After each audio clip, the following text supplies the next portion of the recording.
وہ کیا چیز ہے جو اللہ کو معلوم نہیں؟ حضرت علی سے پوچھا گیا ایک مشکل سوال۔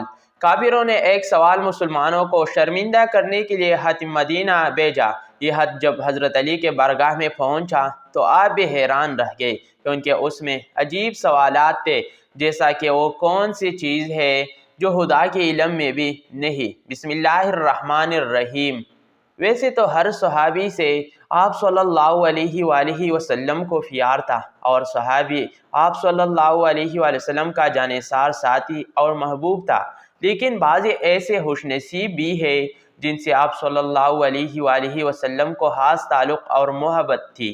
ان میں حضرت علی کرم اللہ وجہ الکریم کے ذات گرامی بھی ہے۔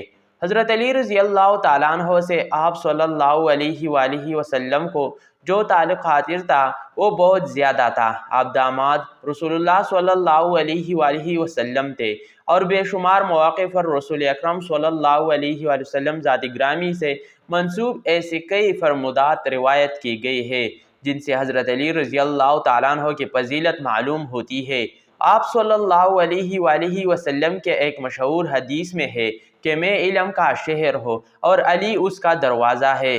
گویا قیامت تک اور زبانوں تک یہ اصول وضع کر دیا گیا کہ جس کو حیرت علم درکار ہو گئی اسے اس دروازے پر ان ہوگا جس شخصیت کو رسول اکرم صلی اللہ علیہ وآلہ وسلم نے علم کا دروازہ قرار دے دیا، تو پھر اس کی ذہانت کا تو یہ علم ہونا تھا کہ اس نے ممبر خطابت پر بیٹھ کے سلونی کے صدائے بلند کرنی تھی، یعنی پوچھ لو جو مجھے سے پوچھنا چاہتے ہو اور میں اس کا تفصیلی جواب تمہیں عطا کرو۔ رشوار واقعات حضرت علی کے ذات گرامی سے منسوب ہے کہ جب بظاہر پیچیدہ نظر آنے والے کیسے مسئلے یا کیسے سوال کا حل آپ نے اپنی ذہانت اور کمال علم کے بدولت چند لمحوں میں پیش کر دیا، آج ہم حضرت علی رضی اللہ تعالیٰ عنہ کے ذات گرامی سے منسوب ایک واقعہ آپ کے ساتھ شیئر کرنے جا رہی ہے جن سے آپ کے علم و فضل کے مرتبے کو سمجھنے میں مدد ملے گی۔ ناظرین، ایک مرتبہ حضرت سیدنا عمر رضی اللہ تعالیٰ عنہ کے عہد خلافت میں ایک لڑکے کو زنا جرم نے سزا دینے کے لیے لے جایا جا رہا تھا۔ واضح رہے کہ اسلام میں شادی شدہ زانی کے لیے سنگسارہ اور غیر شادی شدہ کے لیے 80 کوڑے بطور سزا ہے۔ وہ لڑکا اونچی آواز سے پکار رہا تھا کہ میں بھی گناہ ہو، مجھے سزا نہ دے جائے۔ اسی اثنا میں حضرت علی رضی اللہ تعالیٰ عنہ کا وہاں سے گزر ہوا تو حضرت علی نے اس لڑکے کی پکار سن کر سرکاری اہلکاروں کو رکنے کا حکم فرمایا اور لڑکے سے پوچھا کیا معاملہ ہے۔ لڑکے نے علی رضی اللہ تعالیٰ عنہ سے عرض کی کہ جناب، جس جرم کا الزام مجھ پر لگایا جا رہا ہے میں نے وہ جرم نہیں کیا ہے، اور اس جرم کا مجھ پر الزام لگانے والے میرے ماں ہے۔ حضرت علی رضی اللہ تعالیٰ عنہ نے یہ سن کر سرکاری اہلکاروں کو وہی روکا اور کہا کہ اس لڑکے کی سزا فی الحال روک دی جائے، میں اس کیس کو دوبارہ سنوں گا، اگر یہ لڑکا گناہگار ہوا تو تب سزا دینا۔ دوسرے دن حضرت علی رضی اللہ تعالیٰ عنہ اور لڑکے کو عدالت میں طلب فرما دیا۔ حضرت علی رضی اللہ تعالیٰ عنہ نے الزام لگانے والے عورت صدر یافتہ کیا کہ کیا اس لڑکے نے تیرے ساتھ دست درازی کی ہے، اور وہ جرم کیا ہے جس پر تو نے اسے سزا کے لیے پیش کیا تھا؟ اس عورت نے اسباق میں سر ہلا دیا اور کہا کہ ہاں۔ اس پر حضرت علی رضی اللہ تعالیٰ عنہ نے اپنا رخ لڑکے کے جانب موڑا اور اس سے پوچھا کہ یہ عورت تیرے کیا لگتی ہے؟ اس نے کہا یہ عورت میرے ماں ہے، جس پر عورت نے اس لڑکے کو بیٹا مال میں سے انکار کر دیا۔ اس عورت کے انکار پر معاملہ گمبھیر ہو گیا۔ فیصلہ سننے کے لیے لوگوں کا بہت بڑا مجمع اکٹھا ہو چکا تھا۔ تیرے ساتھ اتنے حق مہر کے بدلے نکاح کرتا ہو؟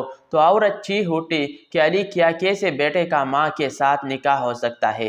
حضرت علی نے جواب فرمایا کہ تیرے اس دعوے کا کیا مطلب ہے؟ اس عورت نے جواب دیا یہ علی، یہ لڑکا تو واقعی میرا بیٹا ہے۔ اس پر سیدنا علی رضی اللہ تعالیٰ عنہ نے فرمایا کہ کیا کوئی بیٹا اپنے ماں کے ساتھ دست نہیں؟ تو حضرت علی رضی اللہ تعالیٰ عنہ نے پوچھا کہ تو نے اپنے بیٹے کے اوپر ایسا گھٹیا الزام کیوں لگایا؟ عورت نے جواب دیا میری شادی ایک چھوٹی عمر میں امیر کبیر شاہ سے ہوئی تھی، اس کے بہت زیادہ جائیداد تھی۔ ایک بچہ بھی کم سن دودھ پیتا ہی تھا کہ میرا خاوند مر گیا تو میرے بھائیوں نے مجھے کہا یہ لڑکا تو اپنے باپ کے جائیداد کنواری سے اس کو کہے چھوڑا ویسے کیسے آبادی میں چھوڑا آئے، سارے جائیداد میرے اور بلاہر میرے بھائیوں کی ہوگی۔ یہ لڑکا بڑا ہوا تو ماں کے محبت نے اس کی دل میں انگڑائی لی، یہ ماں کو تلاش کرتا میرے تک پہنچ گیا۔ میرے بھائیوں نے مجھے پھر رلایا کہ اس پر جھوٹا الزام لگا کر اس کی زندگی کا حساب ہمیشہ کے لیے ختم کر دیا جائے، تو میں نے اپنے ہی بیٹے پر جھوٹا الزام اپنے بھائیوں کے باتوں میں آ کر لگا دیا اور دولت کے لالچ میں مجھے آندھا کر دیا، جبکہ حقیقت تو یہی ہے کہ میرا بیٹا ہے اور اس معاملے میں بالکل بھی گناہ ہے۔ جب اس واقعہ قائل امیر المؤمنین سیدنا عمر بن خطاب رضی اللہ تعالیٰ عنہ کو ہوا تو آپ رضی اللہ تعالیٰ عنہ نے فرمایا کہ اگر آج علی نہ ہوتے تو عمر ہلاک ہو جاتا۔ اور ناظرین، یوں حضرت علی رضی اللہ تعالیٰ عنہ نے اپنے ذہانت کے بلبوتے پر ایک پیچیدہ مسئلے گرا کھولتی اور ایک بے گناہ کو سزا ملنے سے بچا لیا۔ مناقب علی میں علامہ ابن چوزی لکھتے ہیں، یا حضرت عمر فاروق جب خلافت کے مسند پر بیٹھے تو انہوں نے یہ بات کیسے وقت کہی تھی کہ میں اس مشکل وقت سے اللہ تعالیٰ کے پناہ چاہتا ہوں جس کے حل کرنے کے لیے حضرت علی رضی اللہ تعالیٰ عنہ صاحب خود ہی لکھتے ہیں۔ ایک دفعہ قیصر روم نے چند سوالات لکھ کر مسلمان کے خلیفہ حضرت عمر رضی اللہ تعالیٰ عنہ کے پاس بھیجے۔ سوالات ایسے تھے کہ جن کا جواب روم میں بھی کسی کے پاس نہ تھا، یعنی سوالات کا مقصد مسلمانوں کو شرمندہ کرنا تھا تاکہ مسلمان اپنے دین سے وہ تنگ پھر ہو جائے۔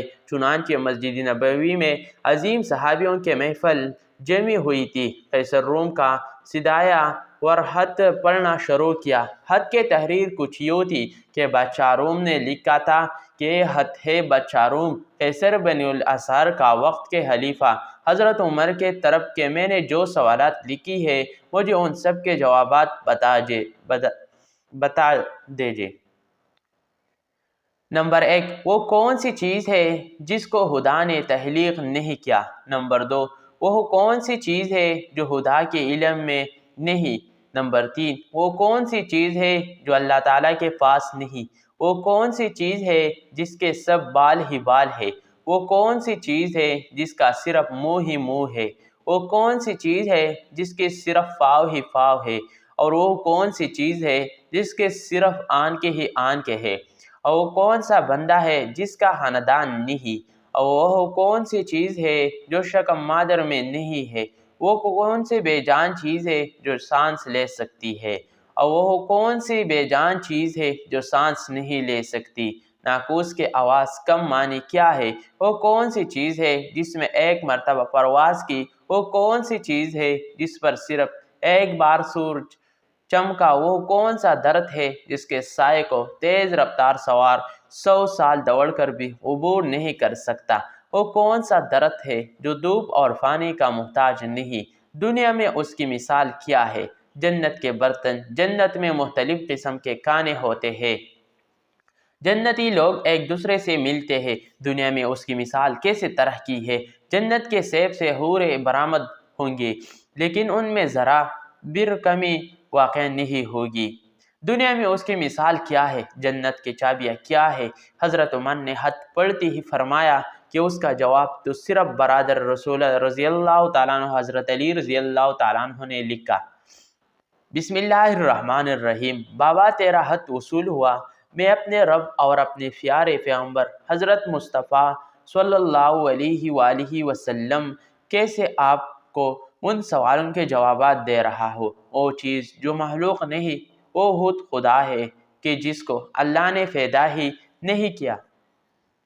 وہ چیز جس کا اللہ تعالیٰ سے کوئی تعلق نہیں وہ یہ بات ہے کہ اللہ تعالیٰ کا فلاح بیٹا ہے، حالانکہ خدا واحد ہے۔ خدا نہ کسی کے اولاد ہے اور نہ خدا کی کوئی اولاد ہے۔ وہ چیز جو اللہ تعالیٰ کے پاس نہیں وہ ظلم ہے۔ اللہ تعالیٰ کا فرمان ہے کہ خدا اپنے بندوں پر کبھی ظلم نہیں کرتا۔ وہ چیز جو صرف بال ہی بال ہے وہ ہوا ہے۔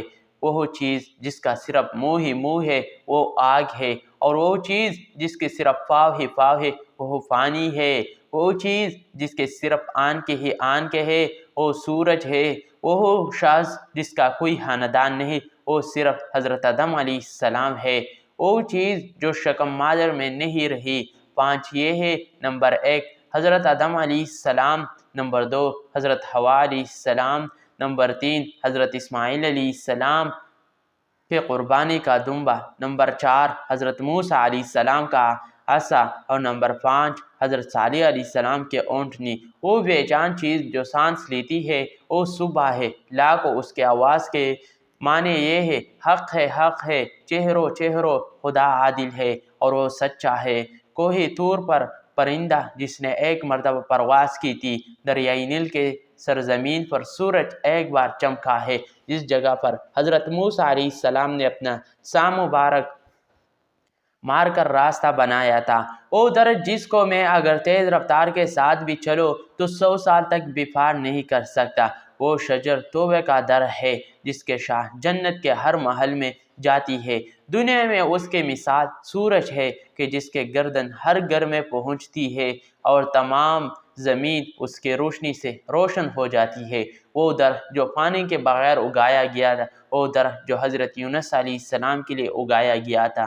اللہ تعالیٰ نے ارشاد فرمایا، ہم اپنے پیارے حبیب کے لیے کدو کے بیل اگاتے ہیں، جنت کے برتن میں بے شمار قسم کے انعامات ہوں گے، اور ایک دوسرے سے الگ الگ ہوں گے۔ ان کی مثال ہم دنیا میں مرغی کے انڈے کے لے سکتے ہیں کہ جس میں سفید اور زرد دونوں فانی شامل ہوتے ہیں لیکن ایک دوسرے سے ملتے نہیں۔ جنت میں جو سیب عطا کیا جائے گا اس سے روح برآمد ہوگی، اس کی مثال ایسی ہے جیسے کہ سیب سے کیڑا باہر نکلتا ہے لیکن اس میں کمی واقع نہیں ہوتی۔ وہ چیز جو دنیا میں سب کے لیے برابر ہے، چاہے وہ مومن ہو یا کافر، یہ آخرت میں وہ صرف اور صرف مومن کو ہی عطا کی جائے گی۔ وہ کھجور کا میوہ ہے جسے آخرت میں صرف مومن ہی کھا سکے گا، جبکہ دنیا میں اسے مومن اور کافر دونوں ہی ایک ساتھ کر سکتے ہیں۔ جنت کے چابیاں کلمہ توحید ہے۔ ابن مذہب سے مروی ہے کہ حد بادشاہ روم کو ملا، اس نے حد کو پھڑا کر کہا کہ میرے سوالات کے جوابات صرف اور صرف خاندان رسول سے ہی مل سکتے ہیں۔ پھر دریافت کیا کہ یہ جواب کیسے اعلیٰ ہستی نے دی ہے؟